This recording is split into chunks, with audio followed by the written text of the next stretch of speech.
पर छाती पर तलवार खा के मरे थे। वीर बहादुर थे लड़ाई के मैदान में, लेकिन फर्जी किताब लिख के उनको बदनाम किया गया। अब पढ़ाया जा रहा है उस फर्जी किताब को। अब बताइए अमन द्विवेदी कि जयचंद्र चूंकि बौद्ध थे, तो उनको आपको पढ़ा दिया गया कि गद्दार था। कभी आपको पढ़ाया गया है कि मान सिंह गद्दार थे? बताइए। मान सिंह को साफ मैं गद्दार कहता हूँ, जो अकबर का साथ दिए थे। आप कहते महाराणा हैं प्रताप। आपको किताब में पढ़ाया गया है कि वो गद्दार थे? किताबों में नहीं पढ़ाया गया, मगर उनके चरित्र से ही पता चल जाता है कि वो गद्दार हाँ, थे, जो अकबर का साथ एक देते मिनट थे। अमन द्विवेदी, हम आउट ऑफ सिलेबस की बात नहीं कर रहे हैं। आप क्या सोचते हैं? हम आपने कहा ना कि आपको पढ़ाया गया, तो पढ़ाया गया तो इन सारे पॉइंट्स पर ध्यान दीजिए आप। 3 बातें यहाँ पे आई हैं। एक बात क्या आई है कि अकबर को आपने अपनी धार्मिक किताब में, भविष्य पुराण में आपने बाकायदे गद्दारी करते हुए अकबर मुकुंद ब्राह्मण भाई बना लिया। ठीक है?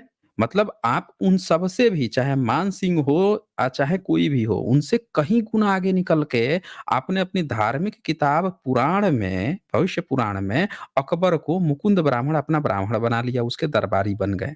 लेकिन आपने उस जब शब्द ये आप बोल रहे थे कि मान सिंह को मैं गद्दार कहता हूँ, भले पढ़ाया गया कि नहीं पढ़ाया गया, लेकिन जब बात आ रही थी कि ब्राह्मण जो हैं अकबर को अपना भाई बना लिए, उनकी चापलूसी दरबारी बन गए, तब आपने क्या शब्द प्रयोग किया कि कोई अपनी जान बचाने के लिए ऐसा किया होगा। तो द्विवेदी, आपको ऐसा नहीं लगता है कि आपके अंदर कूट-कूट के जातिवाद है और अपने देशद्रोही जो ब्राह्मण हैं, उनके लिए भी आप वो पल खोजते हो कि उनको, उस गद्दार को भी जस्टिफाई कर लो?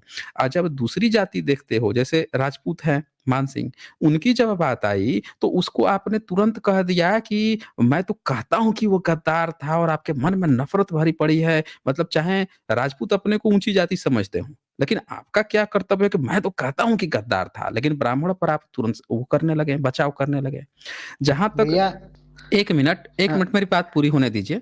और जहाँ तक जयचंद की बात थी, सम्राट जयचंद की बात थी जो बौद्ध थे, तो आपकी ब्राह्मणवादी जो प्रोफ़ेसर हैं, जो सिलेबस डिज़ाइन करता है, वो कितने गज़ब के खिलाड़ी हैं कि फर्जी किताब लिख के बिना किसी सबूत के, जो व्यक्ति चूँकि बौद्ध थे वो, और सीने पर, छाती पर तलवार खा के, भाले खा के लड़ाई के मैदान में मरे, डट कर लड़ के मरे, उनको आपने गद्दार बढ़वा रहे हो।